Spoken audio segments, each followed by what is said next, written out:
जब आंखों में अरमान लिया, मंजिल को अपना मान लिया, तो मुश्किल के आसान की क्या, जब ठान लिया तो ठान लिया। हेलो नमस्कार दोस्तों, आप सभी का ब्रह्मोस क्लासेस में स्वागत है। जिसने अभी तक चैनल को सब्सक्राइब नहीं किया है वो चैनल को सबसे पहले सब्सक्राइब कर लें। चलते हैं दोस्तों सिंधु सप्ताह के बारे में। सिंधु सप्ताह तो आपकी ख़त्म हो चुकी है, अगली क्लास में ख़त्म हो चुकी थी। तो चलते हैं दोस्तों, अब आज बात करने वाले हैं मेसोपोटामिया की सभ्यता, रोम की सभ्यता, फारस की सभ्यता, मिस्र की सभ्यता। इन सारी सभ्यताओं को आज पढ़ने वाले हैं, कल अगले टॉपिक पर बात करेंगे। तो चलते हैं दोस्तों, बात करते हैं। पेन कॉपी किताब खोल कर बैठिए दोस्तों, मेरे साथ साथ लिखते चलना दोस्तों। तो चलें दोस्तों, तैयार हैं आप लोग? मस्त होंगे, बेहतरीन होंगे, ये भी मुझे पता है। मस्त पढ़ाई करते रहिए दोस्तों, एक दिन सफलता जरूर आपको हाथ लगेगी। तो चलते हैं दोस्तों, बात करते हैं। सबसे पहले हेडर डालो दोस्तों, मेसोपोटामिया की सभ्यता। हेडर डालो दोस्तों, मेसोपोटामिया की सभ्यता। इसके बारे में लिखते हैं कुछ पॉइंट जो पूछे जाते हैं बार बार, इसके बारे में लिखो दोस्तों। हेडर डालो दोस्तों, मेसोपोटामिया की सभ्यता। तो मैं लिखाता हूँ, साथ साथ लिखते चलना दोस्तों। मेसोपोटामिया की सभ्यता। अगर आपसे पूछे दोस्तों इसका विकास कहाँ हुआ था, तो इसका विकास इटली में हुआ था। और टिग्रिस एवं यूफ्रेटस, टिग्रिस एवं यूफ्रेटस, इसी को दजला फरात नदी, सुना होगा आपने, दजला और फरात नदी, इन्हीं दोनों नदियों के मध्य में हुआ था। देखो दोस्तों मेरे साथ, इसका विकास इसका विकास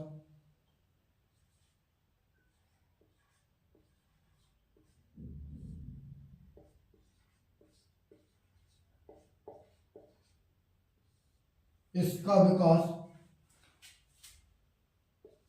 इसका विकास इराक देश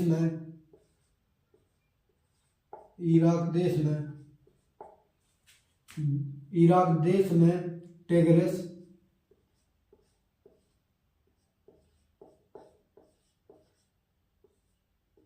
टिग्रिस एवं यूफ्रेटस, इन्हीं नदियों को ब्रैकेट में लग लो दोस्तों, दजला और फरात।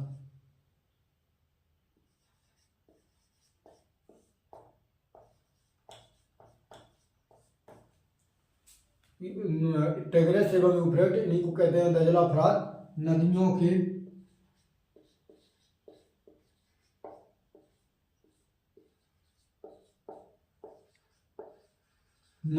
मध्य में हुआ था।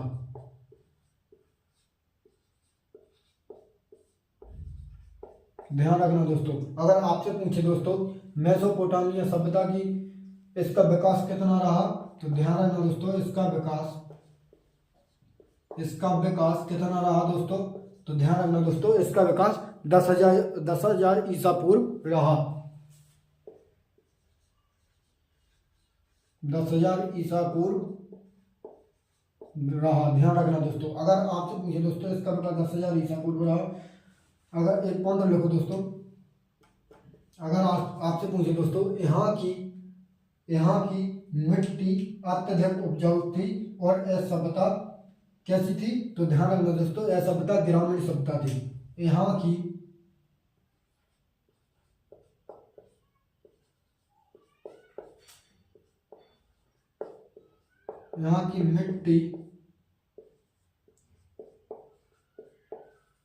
की मिट्टी अत्यधिक उपजाऊ थी। यहाँ की मिट्टी अत्यधिक उपजाऊ थी और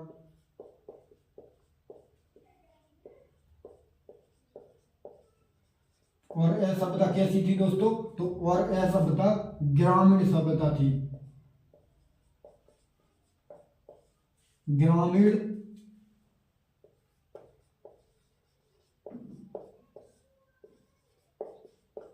ध्यान रखना दोस्तों, यह सभ्यता कैसी थी, तो ध्यान रखना दोस्तों, यह सभ्यता ग्रामीण सभ्यता थी। अगर आपसे पूछते हो दोस्तों इस सभ्यता का मुख्य अर्थव्यवस्था का मुख्य आधार क्या था, तो ध्यान रखना दोस्तों, इस सभ्यता के लोगों का अर्थव्यवस्था में मुख्य आधार कृषि का था। ध्यान रखना, लिखो लिखो दोस्तों,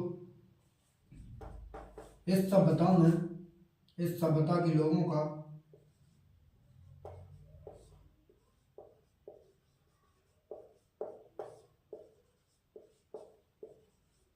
इस सभ्यता के लोगों का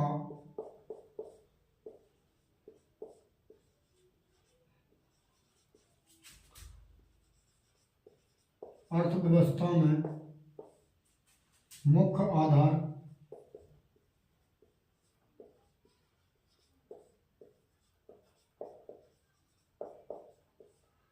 कृषि का था। ध्यान रखना दोस्तों, मेसोपोटामिया की सभ्यता के लोगों का अर्थव्यवस्था में मुख्य आधार क्या था? तो ध्यान रखना दोस्तों, ये कृषि का था।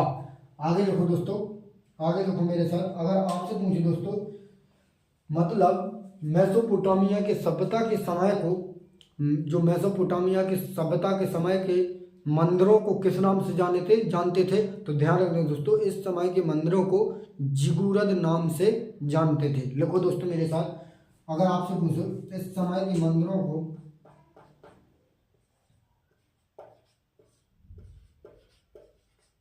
इस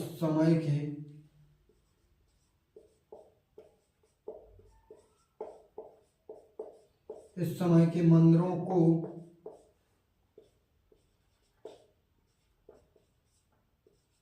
जिगुरद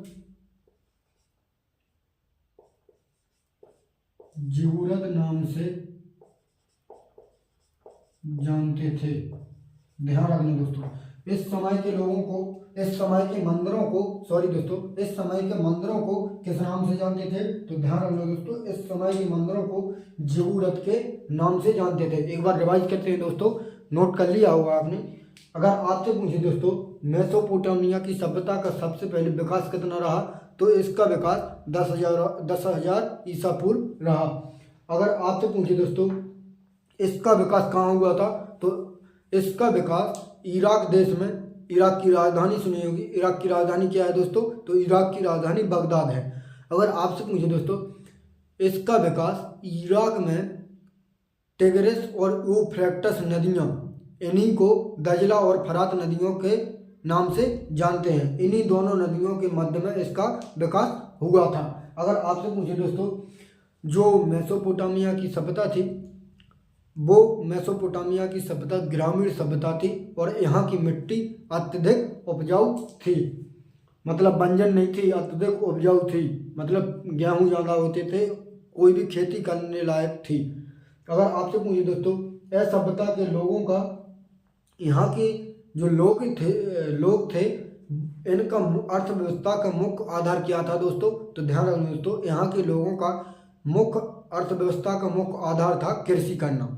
और मेसोपोटामिया के सभ्यता के समय के मंदिरों को जिगुरत के नाम से जानते थे। रब करते हैं दोस्तों, आगे बात करते हैं।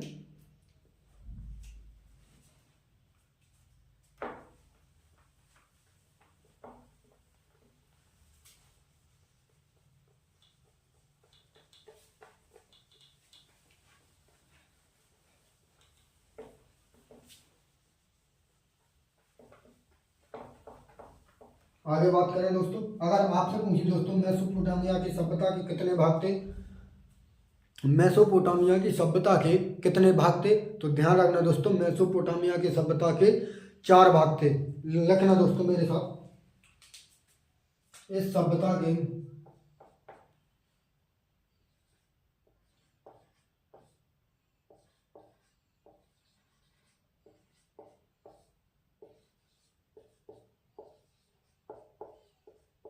इस सभ्यता के भाग कितने थे दोस्तों? तो ध्यान रखना दोस्तों, इस सभ्यता के भाग 4 भाग थे। ध्यान रखना दोस्तों, कौन कौन से थे? तो ध्यान रखना दोस्तों, मेरे साथ लिखना। पहला था, बस इनके बारे में नहीं पढ़ना, बस नाम लिख लो कि ये थे। तो नाम लिखो मेरे साथ दोस्तों। पहला कौन था? पहला था एक तो सुमेरियन की सभ्यता,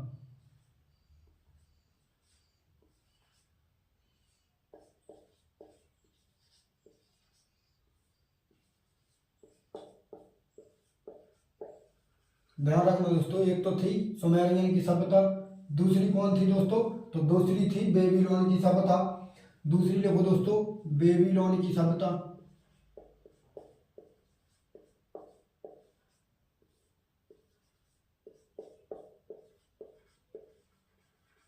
ध्यान रखना दोस्तों, दूसरी कौन थी? बेबीलोन की सभ्यता। तीसरी कौन थी दोस्तों? ध्यान रखना दोस्तों, तीसरी थी सीरिया की सभ्यता।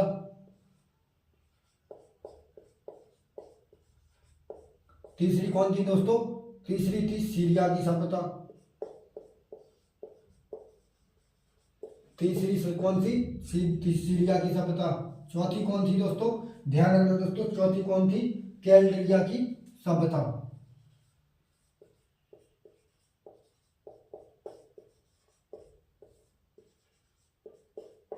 चौथी कौन थी दोस्तों? कैल्डरिया की सभ्यता।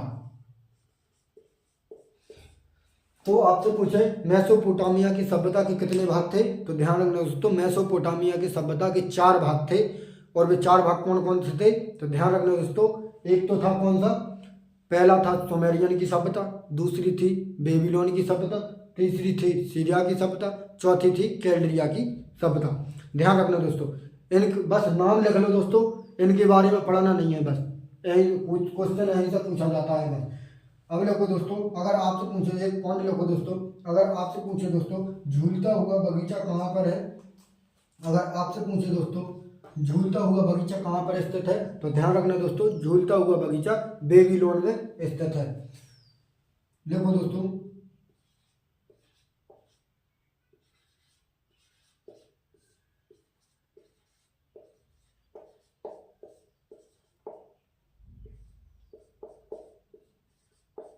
झूलता हुआ बगीचा कहाँ पर स्थित है? तो ध्यान रखना दोस्तों, झूलता हुआ बगीचा बेबीलोन में स्थित है।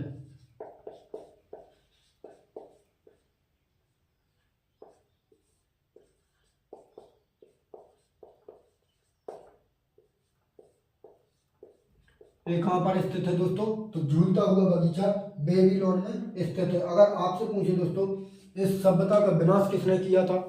अगर आपसे पूछे दोस्तों मेसोपोटामिया की सभ्यता का विनाश किसने किया था? तो ध्यान रखना दोस्तों, ए सिकंदर लोदी ने किया था। अगर आपसे पूछे दोस्तों इस सभ्यता का विनाश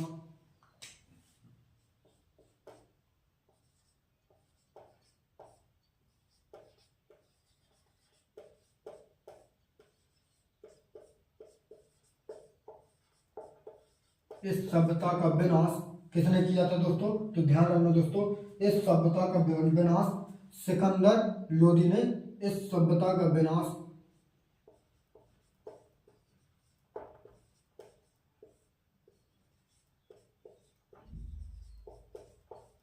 सिकंदर लोधी ने किया था।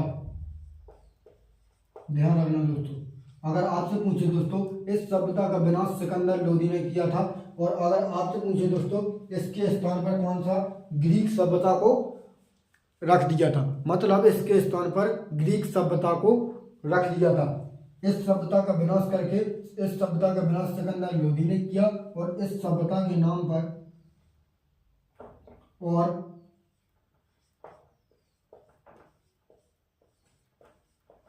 इस सभ्यता के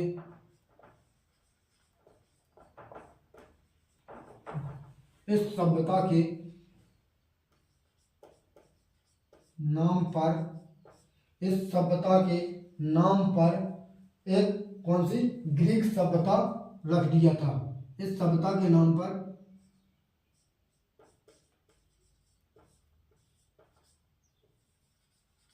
ग्रीक सभ्यता नाम रख दिया था। ध्यान रखना दोस्तों, अगर आपसे पूछे दोस्तों इस सभ्यता का विनाश, अगर आपसे पूछे दोस्तों मेसोपोटामिया की सभ्यता का विनाश सिकंदर लोदी ने किया था, और इसके स्थान पर, मतलब इसको तो विनाश कर दिया था उसने, तो इसके स्थान पर एक नया नाम दिया था। कौन सी सभ्यता? वो ग्रीक सभ्यता का नाम दे दिया था। चलते हैं दोस्तों, रब कर दें दोस्तों, लिख लिया होगा आपने। चलते हैं दोस्तों, आगे बात करते हैं।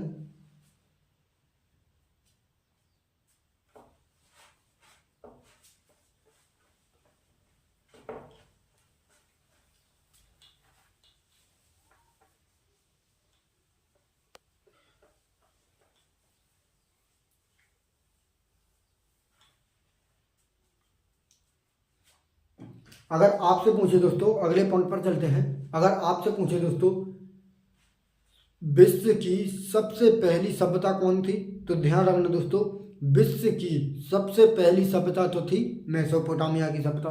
अगर आपसे पूछे विश्व की सबसे पहली नगरीय सभ्यता कौन थी, तो वो सिंधु सभ्यता है। ध्यान रखना दोस्तों, अगर नगरीय पूछे तो सिंधु सभ्यता आंसर लगाना। और अगर आपसे पूछे कि विश्व की पहली सभ्यता कौन थी, तो ये मेसोपोटामिया की सभ्यता थी। देखो दोस्तों मेरे साथ, अगर आपसे पूछे दोस्तों विश्व की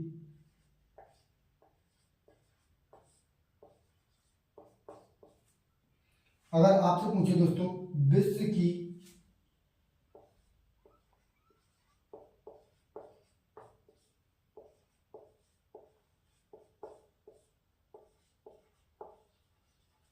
विश्व की सबसे पहली सभ्यता कौन थी, तो विश्व की सबसे पहली सभ्यता मेसोपोटामिया की सभ्यता थी।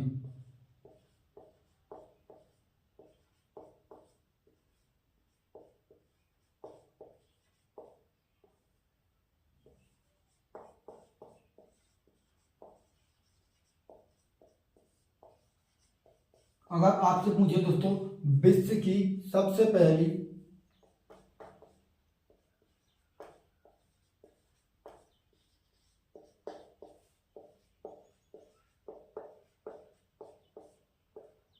विश्व की सबसे पहली नगरीय सभ्यता कौन थी,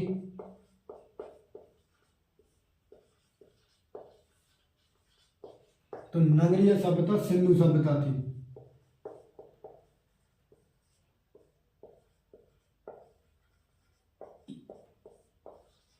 ध्यान रखना दोस्तों, अगर आपसे नगरीय सभ्यता पूछे तो वो सिंधु सभ्यता थी। और अगर आपसे पूछे विश्व की सबसे पहली सभ्यता, तो वो मेसोपोटामिया की सभ्यता थी। एक क्वेश्चन बताओ दोस्तों, सिंधु सभ्यता का विकास कहां से कहां तक चला था?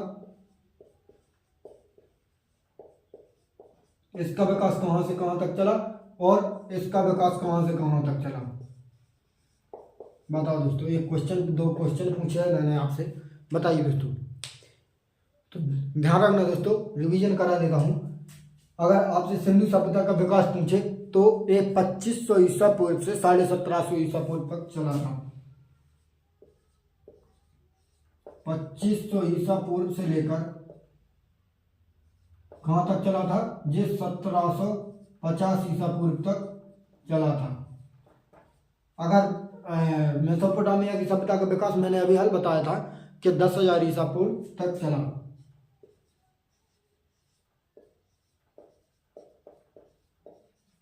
आप कर देते हैं, अगर आगे बात करते हैं। अब आगे लिखो दोस्तों पीली नदी की सभ्यता।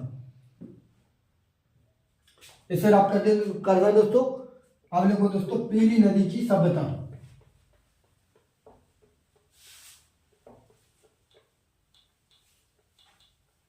अब लिखो दोस्तों पीली नदी की सभ्यता। अब लिखो दोस्तों पीली नदी की सभ्यता।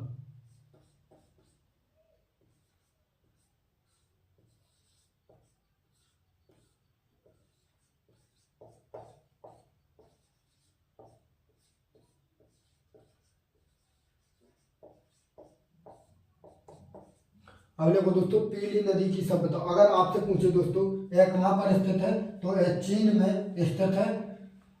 देखो दोस्तों मेरे साथ, अगर आपसे पूछे दोस्तों यह कहाँ पर स्थित है, तो जी चीन में स्थित है। देखो दोस्तों मेरे साथ, इसका विकास, यह सभ्यता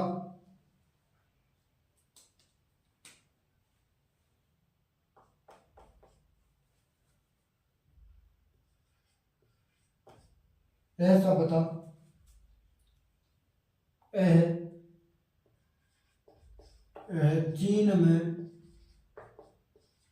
5000 ईसा पूर्व कहाँ पर स्थित है दोस्तों, तो चीन में 5000 ईसा पूर्व में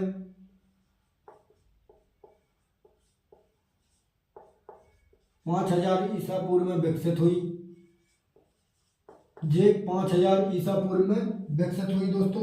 और ये कहाँ पर, इसे पीली नदी को किस नाम से जानते हैं दोस्तों? एक नाम और है इसका, तो ध्यान रखना दोस्तों, पीली नदी का एक नाम और कौन सा है, तो इसी को हांगो नदी कहते हैं।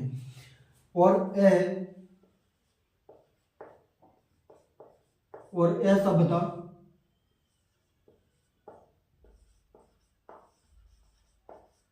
सभ्यता हांगो हांगो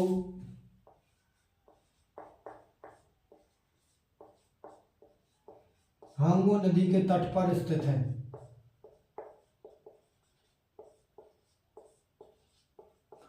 ये हांगो नदी के तट पर स्थित है। ध्यान रखना दोस्तों। यह सभ्यता किस लिए फेमस है दोस्तों? तो यह सभ्यता उपजाऊ भूमि के लिए प्रसिद्ध है। देखो दोस्तों, यह सभ्यता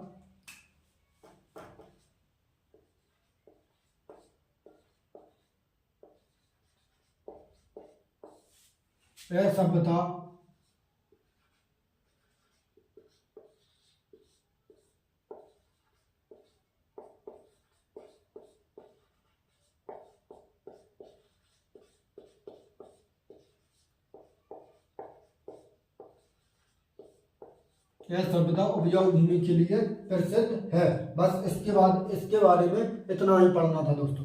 ध्यान रखना दोस्तों, अगर आपसे पूछे पीली नदी की सभ्यता चीन में स्थित है, 5000 ईसा पूर्व में इसका विकास हुआ, और यह सभ्यता हांगो नदी के तट पर स्थित है। चीन का शोक किसे कहते हैं? तो एक पॉइंट लोगों दोस्तों, चीन का शोक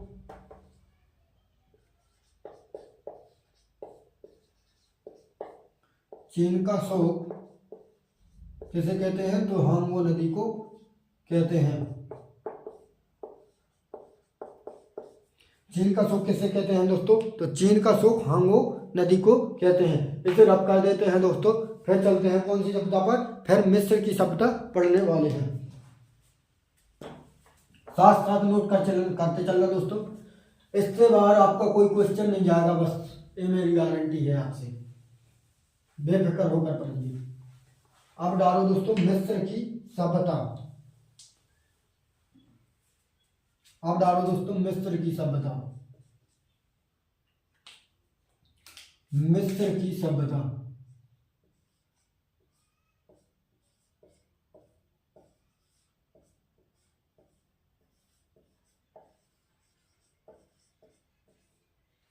मिस्र की सभ्यता लिखो दोस्तों मेरे साथ। यह कहां पर स्थित है दोस्तों? लिखो, अगर आपसे पूछे दोस्तों मिस्र की सभ्यता, मिस्र के रेगिस्तान में स्थित है। ध्यान रखना दोस्तों, मिस्र के रेगिस्तान में स्थित है। देखो दोस्तों मेरे साथ,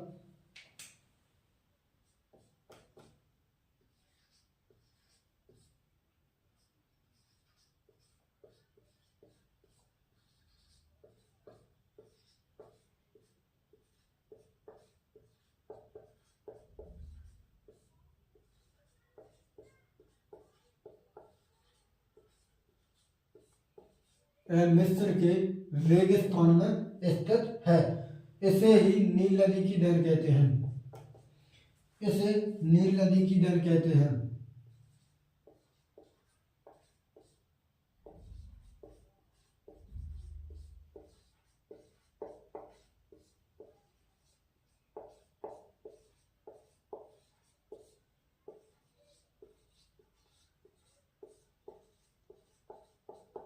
इसे नील नदी की देन कहते हैं। ध्यान रखना दोस्तों, इसे नील नदी की देन कहते हैं।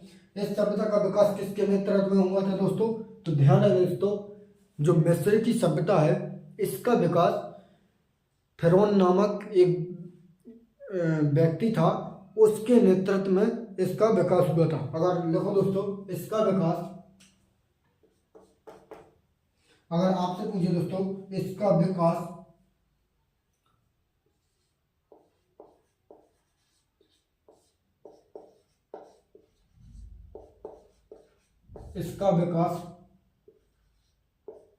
फिरौन इसका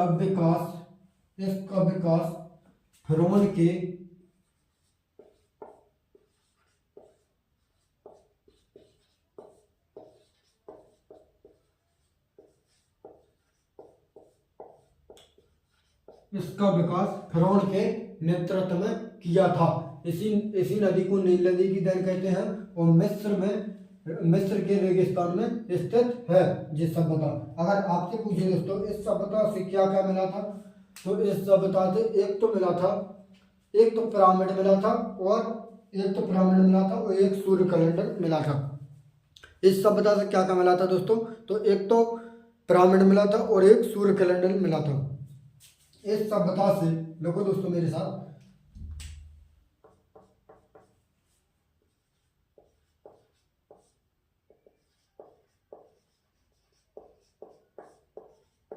इस सभ्यता से पिरामिड और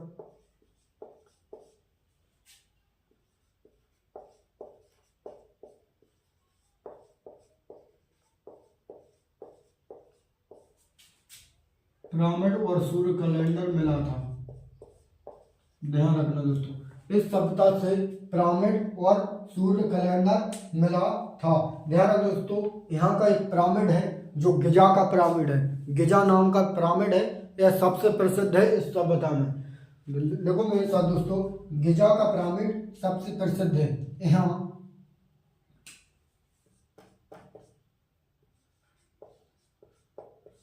यहाँ गिजा का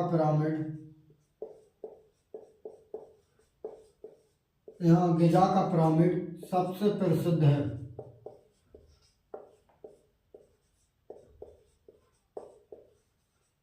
यहाँ दोस्तों गिजा का पिरामिड सबसे प्रसिद्ध है। ध्यान रखना दोस्तों, गिजा का पिरामिड सबसे प्रसिद्ध है। अब चलो दोस्तों, अब इसके बारे में ही इतने पॉइंट नोट करना था तो कर लिया।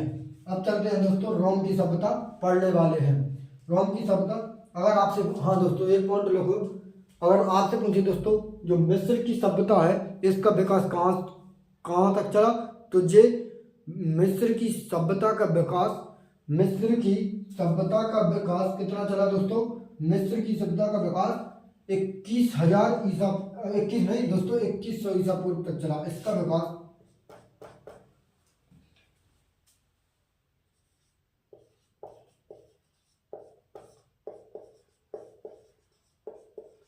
इसका विकास 2100 ईसा पूर्व तक चला। ध्यान रखना दोस्तों, इसका विकास कितना चला, तो 2100 ईसा पूर्व तक चला। रब कर दें दोस्तों, अब रोम की सभ्यता पढ़ने वाले हैं।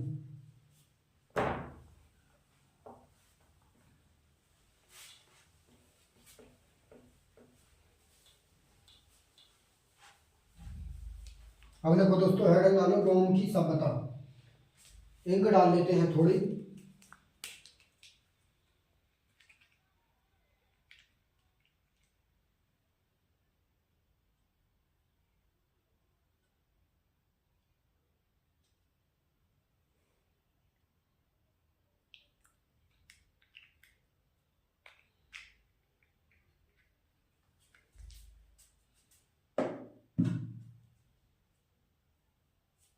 हेडिंग डालो दोस्तों, रोम की सभ्यता। रोम की सभ्यता,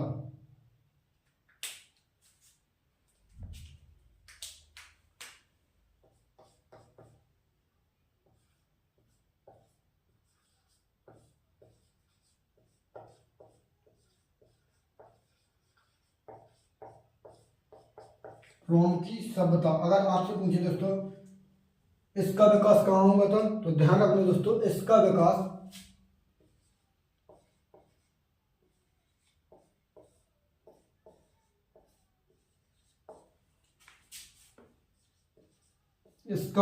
रोम में हुआ था। इसका विकास रोम में,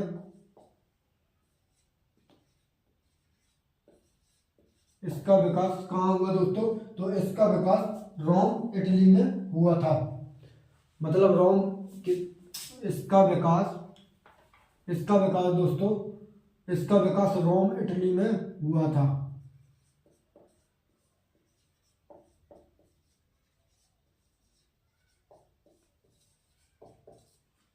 ध्यान रखना दोस्तों, अगर आपसे पूछे दोस्तों इन्होंने पूरे भूमध्य सागर पर अधिकार कर लिया था, इन्होंने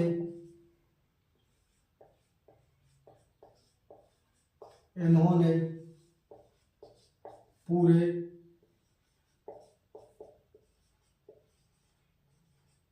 पूरे भूमध्य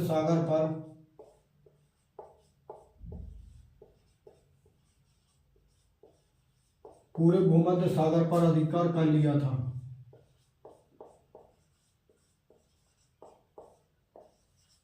ध्यान रखना दोस्तों, इन्होंने पूरे भूमध्य सागर पर अधिकार कर लिया था और प्राचीन सभ्यता की यह सबसे विकसित सभ्यता है। देखो दोस्तों, यह सभ्यता यह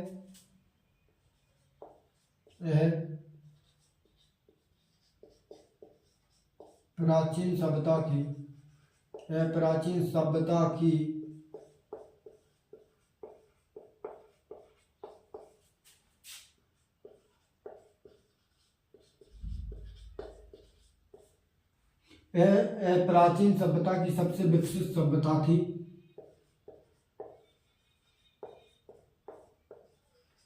किस लिए थी दोस्तों? क्योंकि यहाँ के अवशेष अभी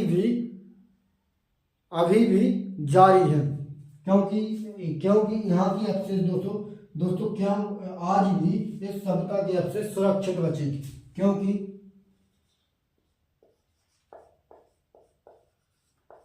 अभी भी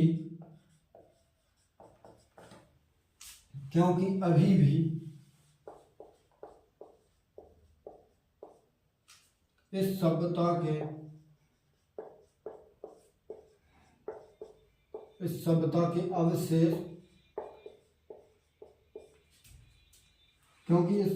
के अवशेष अभी भी इस सभ्यता के अवशेष सुरक्षित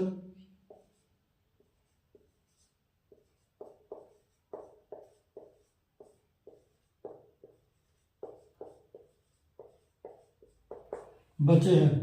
अगर आपसे पूछे दोस्तों, रोम की सभ्यता का विकास इटली में हुआ था और इन्होंने पूरे भूमध्य सागर पर अधिकार कर लिया था। यह प्राचीन सभ्यता की सबसे विकसित सभ्यता थी। विकसित सभ्यता क्यों थी दोस्तों? तो क्योंकि यहाँ के अवशेष अभी भी सुरक्षित बचे। तो ध्यान रखना दोस्तों, यहाँ के अवशेष अभी भी सुरक्षित बचे। इस सभ्यता के दो सबसे बड़े राजा थे। लिखो दोस्तों, इस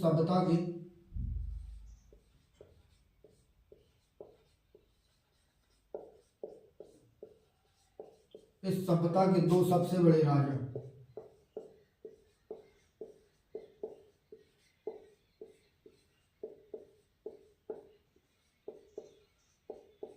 इस सभ्यता के दो सबसे बड़े राजा कौन कौन थे दोस्तों?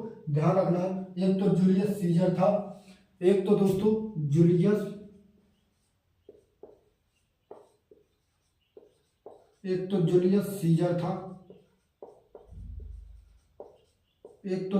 सीजर था और दूसरा कौन था दोस्तों? तो ध्यान रखना दोस्तों, दूसरा कौन था? तो दूसरा ऑगस्टस था।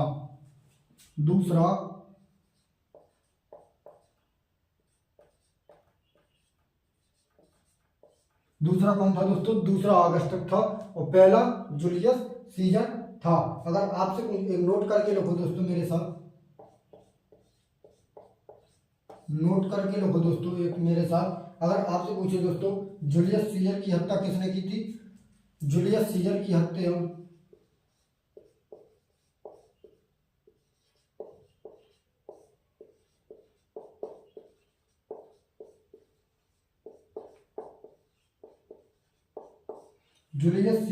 किसने की थी दोस्तों? जूलियस सीजर की हत्या धोखे से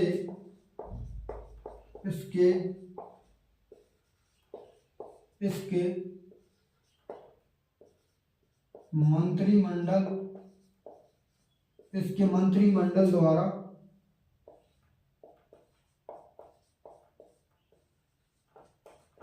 की गई थी। जूलियस सीजर की हत्या धोखे से इसके मंत्रिमंडल द्वारा की गई थी। ध्यान रखना दोस्तों। अगर आपसे पूछे दोस्तों, जूलियस सीजर एक इसी के नाम पर नाटक है दोस्तों। जूलियस सीजर के नाम पर एक नाटक है। जूलियस सीजर नामक नाटक किसने लिखा था दोस्तों? जूलियस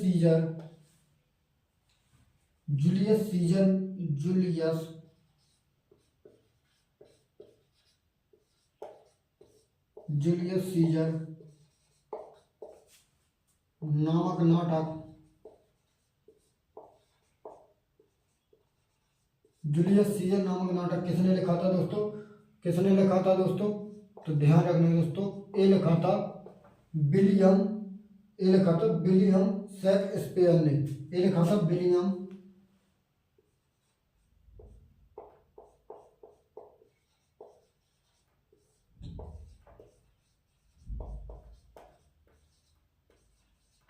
शेक्सपियर ने लिखा था। ध्यान रखना दोस्तों, ये लिखा था विलियम शेक्सपियर ने लिखा था। जूलियस सीजर नामक नाटक किसने लिखा था दोस्तों? जे विलियम शेक्सपियर ने लिखा था। एक बार रिवाइज करते हैं दोस्तों। अगर आपसे पूछे दोस्तों रोम की सभ्यता, इसका विकास लिख लो दोस्तों, विकास नहीं लिखवाया मैंने। रोम की सभ्यता का विकास 600 ईसा पूर्व में हुआ था। इसका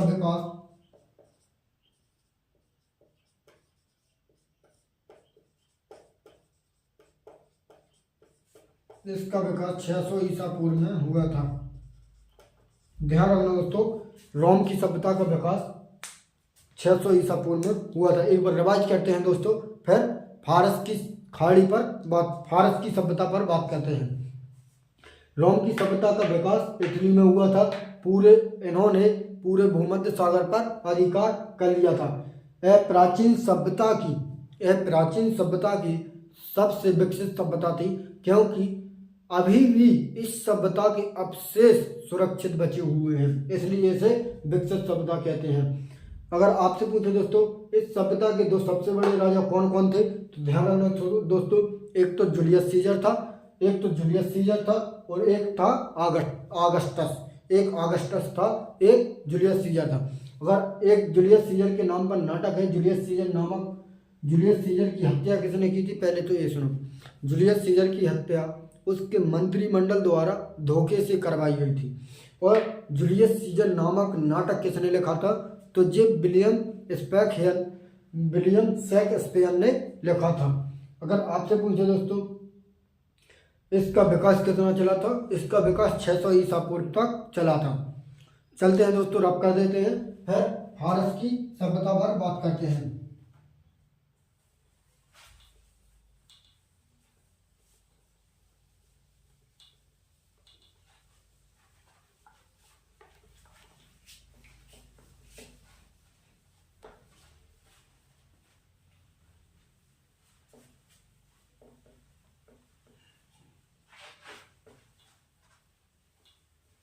देखो दोस्तों फारस की सभ्यता, देखो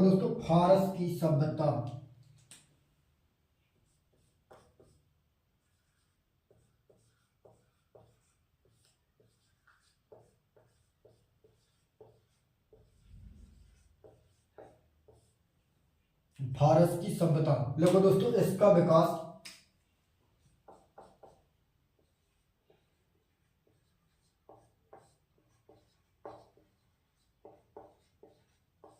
इसका विकास 500 ईसा पूर्व में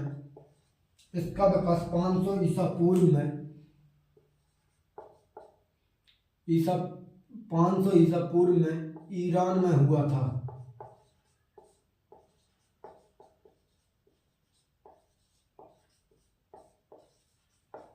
ध्यान रखना दोस्तों, फारस की सभ्यता का विकास 500 ईसा पूर्व में ईरान में हुआ था और इस सभ्यता का विकास तेजी से हुआ था। ध्यान रखना दोस्तों, इस सभ्यता का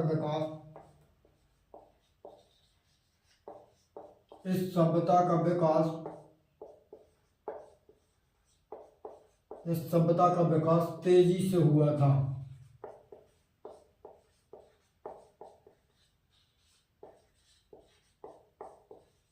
इस सभ्यता का विकास कैसे हुआ था, इस सभ्यता का विकास बहुत तेजी से हुआ था। ध्यान रखना दोस्तों, इसकी भाषा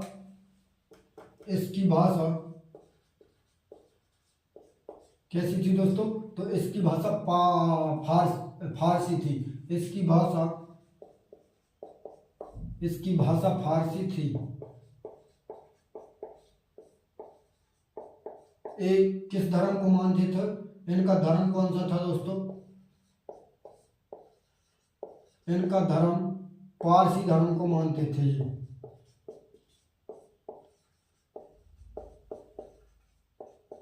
पारसी धर्म को मानते थे। ध्यान रखना दोस्तों, ये पारसी धर्म को मानते थे। अगर आपसे पूछे दोस्तों पारसी धर्म का अंत किसने किया था,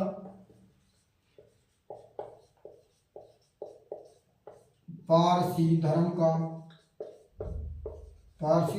अंत किसने किया था दोस्तों, तो ध्यान रखना दोस्तों, पारसी धर्म का अंत सिकंदर लोदी ने किया था। पारसी धर्म का अंत सिकंदर लोदी ने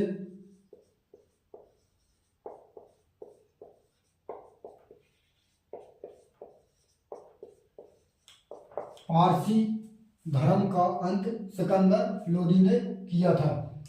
बस एक और रह गया स्मार्टा और पढ़ना बस अपने। फिर आज की क्लास यहीं पे अंत करेंगे। आज की क्लास यहीं पे नहीं, अभी स्मार्टा और पढ़ना है। एक बार रिवाइज करो दोस्तों। फारस की सभ्यता का विकास 500 ईसा पूर्व में ईरान में हुआ था। इस सभ्यता का विकास तेजी से हुआ था और इनकी भाषा आपको पता ही होगा, इनकी भाषा फारसी थी और पारसी धर्म को मानते थे यहाँ के लोग। और पारसी धर्म का अंत सिकंदर लोदी ने किया था। रब कर दो दोस्तों। अब लिखो दोस्तों स्पार्टा। अब डालो दोस्तों स्पार्टा।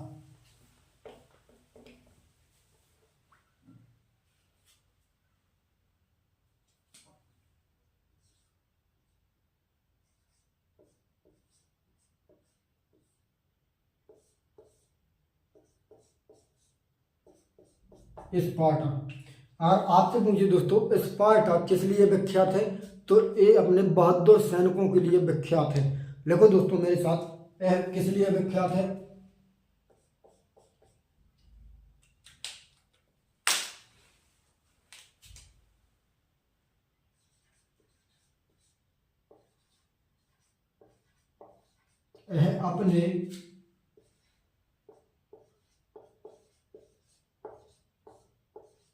अपने बहादुर सैनिकों के लिए, अपने बहादुर सैनिकों के लिए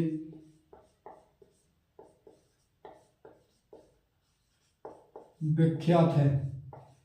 अपने बहादुर सैनिकों के लिए विख्यात है। ध्यान रखना दोस्तों।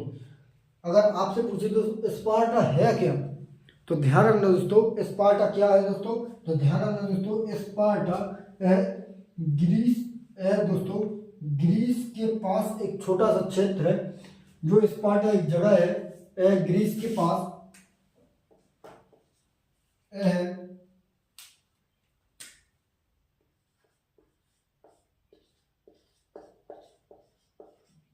ग्रीस के पास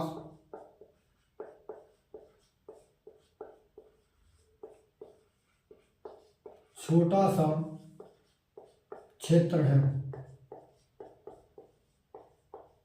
ध्यान रखना दोस्तों ग्रीस के पास छोटा सा क्षेत्र है। ध्यान रखना दोस्तों। अगर आपसे पूछे दोस्तों,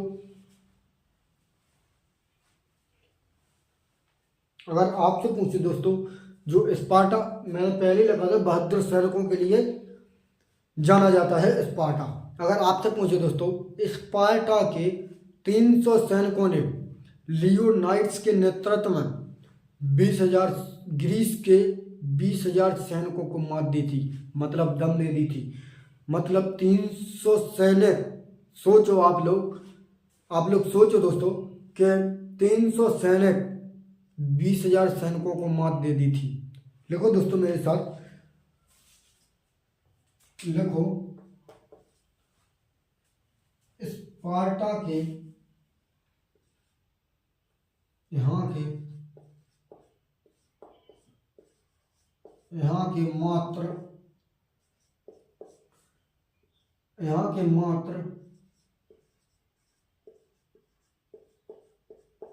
300 सैनिकों ने लियोनाइड्स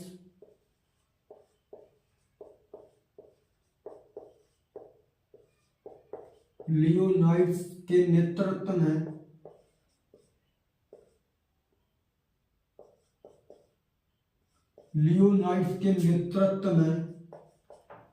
ग्रीस के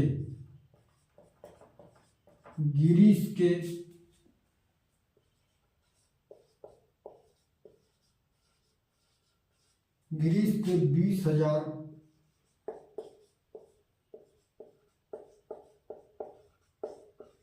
सैनिकों को मात दे दी थी।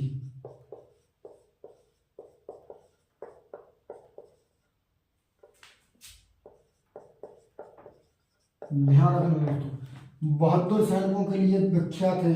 ध्यान रखना दोस्तों, ग्रीस का विशाल सेना का नेतृत्व कौन कर रहा था? अगर आपसे पूछो दोस्तों, ग्रीस की विशाल सेना है, नेतृत्व भी कर रहा होगा क्योंकि इतनी सेना है, तो ग्रीस की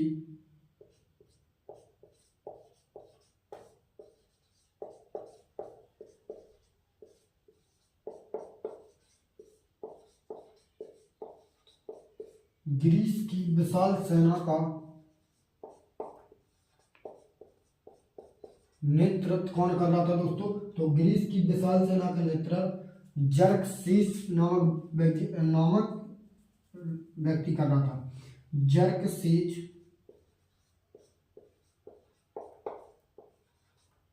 कर रहा था।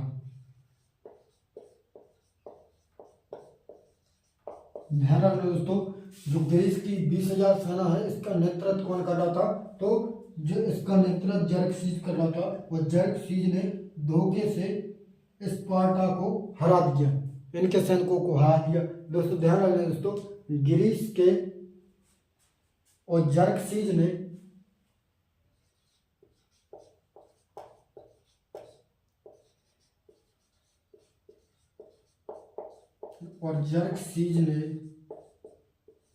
धोखे से स्पार्टा के सैनिकों को धोखे से स्पार्टा